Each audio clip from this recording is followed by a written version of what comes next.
Hustlerholic. Man, a show that's designed to not sit up and worry about who is somebody of importance, but to have a lot of important, good people, strong people on our show and let them tell you how they got where they are. So that's the main focus of Hustlerholics. We actually have one here today that I'm very proud of, man. He was actually selected and picked by us because of his story. His story is so valuable, man, and I cannot wait for him to have the opportunity to share it with you guys so that you can see that, it's a lot of work and things. You always see people at the end and you see the results, but most people never pay attention to the process. And that's what we're going to do today. We're going to talk about the process. So anyway, I'd like to introduce Mr. Steve Rogers to our show. How you doing? Yeah. Pleasure to be here. Thanks for the invite. Appreciate it.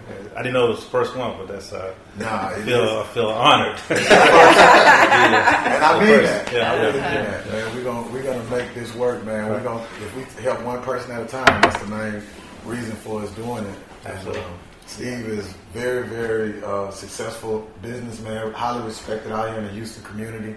I've been knowing him for a long time, seen him go from promoter to being one of the apex promoters out here in Houston to owning his own bars and moving forward to owning restaurants and many other things, man. And I'm very, very proud of him. I don't even know if he knew how proud I am of him. I always watch him and tell him because I'm a serial entrepreneur too, man, and I respect and I love other people hustle, man. So we're going to let Steve walk us kind of through his journey.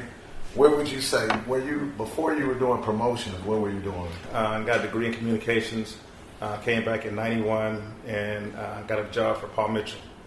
So my job was to go out and develop the haircut market for Paul Mitchell, the black haircut market. So a lot of salons were using it, a lot of styles were using it, but they didn't know how to use it. They wasn't really retailing product. So the company I was with, they had a really nice programming system on how to sell the product through to the end user. So when I got the job, I went around and found out who was the hottest stylist in the city. And I got them on my team to be educators. Yeah. Y'all was doing that here? Here, yeah. What year was that about? Started in 95. Okay, so I was in Atlanta. No, they used to have a big one in Atlanta. Yeah. I used to go to that one. Yeah. Brothers. Yeah, so that was, I kind of knew my first show. I went downstairs, I was checking somebody into the hotel room, and when I was checking them in, the guys from Brown Brothers was checking in also. Right. So when they was there, I knew right. that there was some big. So let's go to that point right there. See, that's a critical part. Yeah. That's when you walked away from your job. Yeah. And said, I'm about to and it was interesting. My manager and the owner of the company I was working for, they used to always say, you got to go out there on the limb because that's what the fruit is. So I was just taking that risk, not being afraid to go out there. That's a good one. Yeah. You got to go out to the edge of the limb. Yeah. That's what the fruit Forget is. it. From there, what do you say, like from doing one show a year, I guess you kind of moved into starting to do the... Yeah, that was so the show was once a year, so I would make a pretty good, amount of money that could last me, for about, 7-8 months. So about 2 years into it, I started doing promotions at Tonic. Then I'm down Tuesday on Main Street, and they got to be so lucrative that it was like, I'm not gonna wait around and put another hair show. Right. I did it for a few more years after that, but started weekly, success of doing weekly promotion at the club, and just saw another opportunity. Okay. Before you get to your next question, I got a question. Because, like I said, man, I've always admired you from afar. And we keep saying back then, but we back then to now, how you kept reinventing yourself. You know what I'm saying? Right. Because you had it going on back then, and you still got it going on now. And you look at promoters back then that didn't know how to. I don't know if it was the change with the, because you got these young, I call them these young hustlers, young studs coming along, man, and they kind of move the old heads out the way. Yeah. But you was able to keep establishing. So can you just tell us how you kept reinventing, or just? I think I was always looking at the next thing or my exit from that point. All those years at Tonic and M Bar and Belvedere, all that stuff. I was always outside. I was never inside a partner party. Right. So I was never in that in the section with bottles and True that. caught up and all that. So I was always outside focusing on. I remember. But he always about his business though. He Right. being there, Yeah. you know, he quiet, chilling. Yeah. So that was it. Always looking at what's next. Even right now, once we got through with with 50-15, it was like, What's next? what's next? Next. Yeah. Right. What's next? What's next? Always, what's next? You just spoke on something though that I know is very important to entrepreneurship, and that's mentorship. And that's one of the things that you see a lot of us lack in, because either we don't ask for it, or for whatever reason we think we know everything. Right.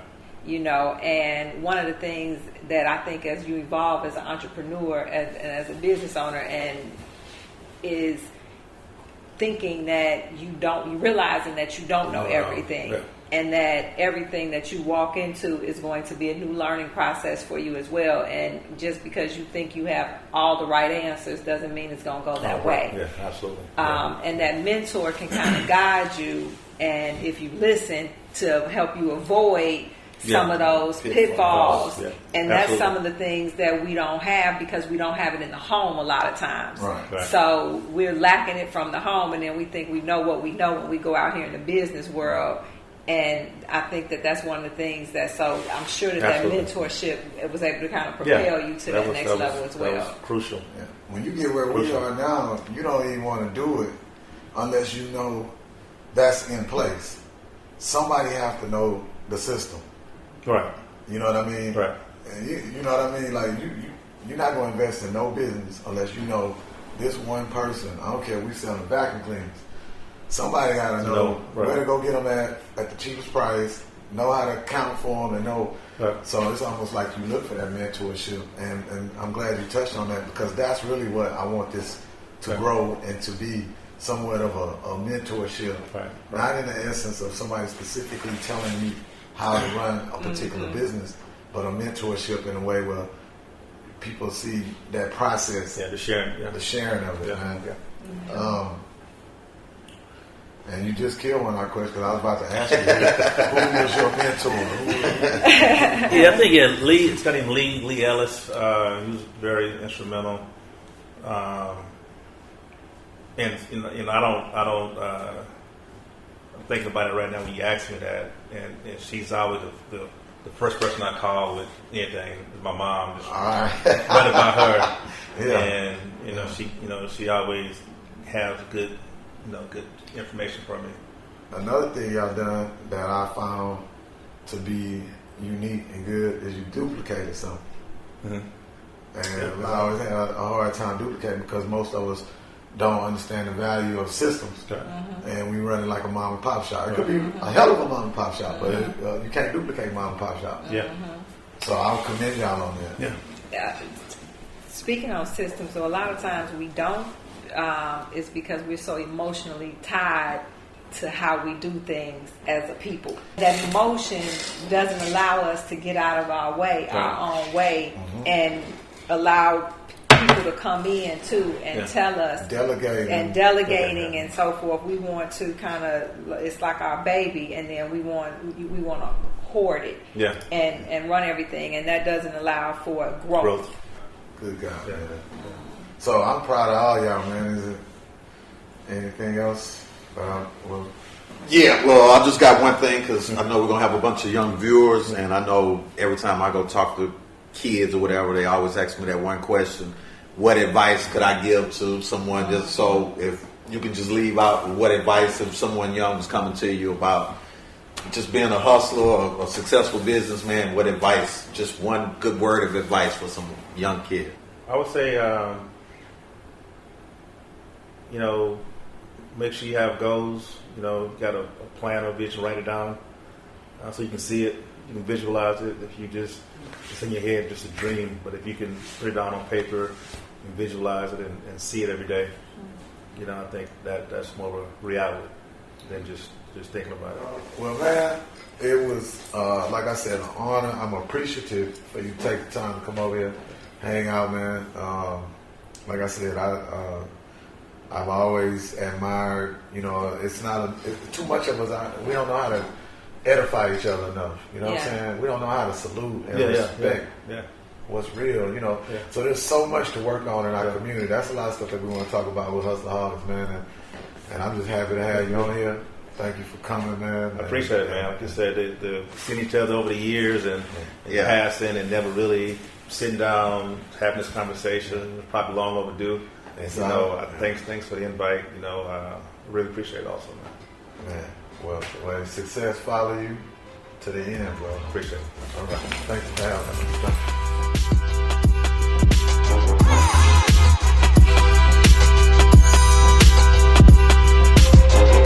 All right, man, we want to welcome y'all back to Hustlerholics. This segment right here of Hustlerholics is money and music.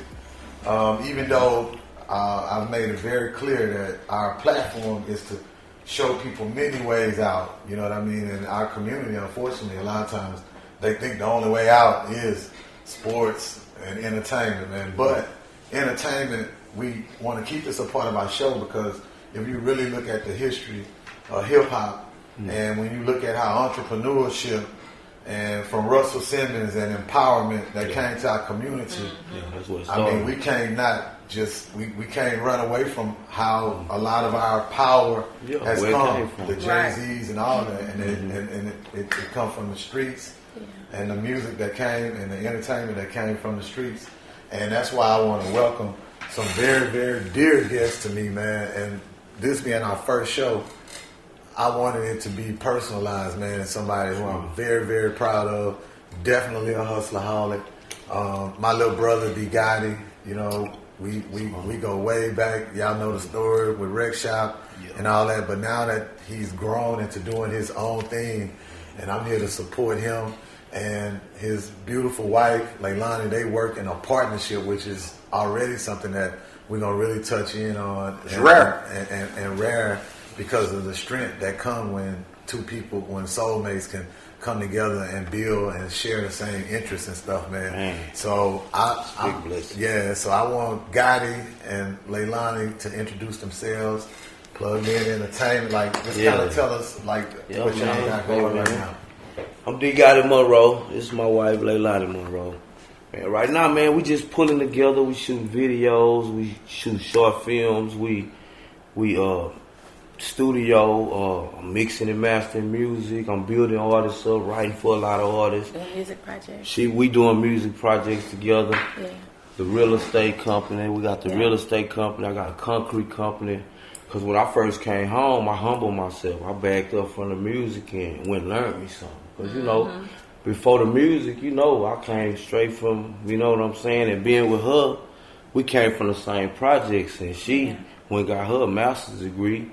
And so she was just instilling it in me this last time I went in and just like, hey, this what it is. It was hard work. Yeah, but I got it. I understood that I'm going to have to make some sacrifices. You know what I'm saying? And hey, man, for 6-7 years, man, I came home and I was building chemical plants. That's what I was doing, bro. From the ground up. You know what I'm saying? I learned everything in it, but I went from making $12 an hour to about $45 an hour. Wow. So I learned something, you know what I'm saying? And with her business sense, we started the concrete company. Now I'm doing jobs on my own, you know what I'm saying? Got my own crew and, hey man, God good, man, you know, but it's all trail back to the music because just this inspiration, you know what I'm saying, around me, man. And so what I think is, that I know personally is so good about it and why I definitely want to hear is because you touched on about 3 or 4 different diversification aspects of it. Yeah. Y'all both share a passion and a love for music. And at the same time, you know, knowing that you got to touch in on other things. And Leilani is like the perfect, like it's a beautiful blend. But, you know, so what I kind of want to talk about right now is first, how do y'all work together? How does that flow, man? Like that's such a beautiful thing. you want to tell them? It may seem beautiful. It's hard working together, but by us being passionate about the same things, it kind of makes it easier because I'm able to understand a lot of things Like he explained to me, some of his friends have hard times in relationships with their wives because they're not involved in the music. So it makes them kind of difficult to understand how things work. But we be up all night till the sun. We didn't even go to sleep last night. Yeah. No, we be up all night almost every night because we be working. Either he's working on something, he got his own little studio area, and I have mine upstairs. So either he's working on something, I'm working on something, and then I'm always coming up with ideas. My mind is always racing, so I'll come down there and tell him something. We'll be collaborating on ideas. We're like, okay, we're going to do this. Oh, we're going to do that. And then when he told me he had an interview with you, I was like, okay, I got an idea. Like, let's do this. So the ideas are always flowing. So, but it started when we were 13 because we used to compete with each other in talent shows dancing in middle school. So, God, he was a so dancer. it started there.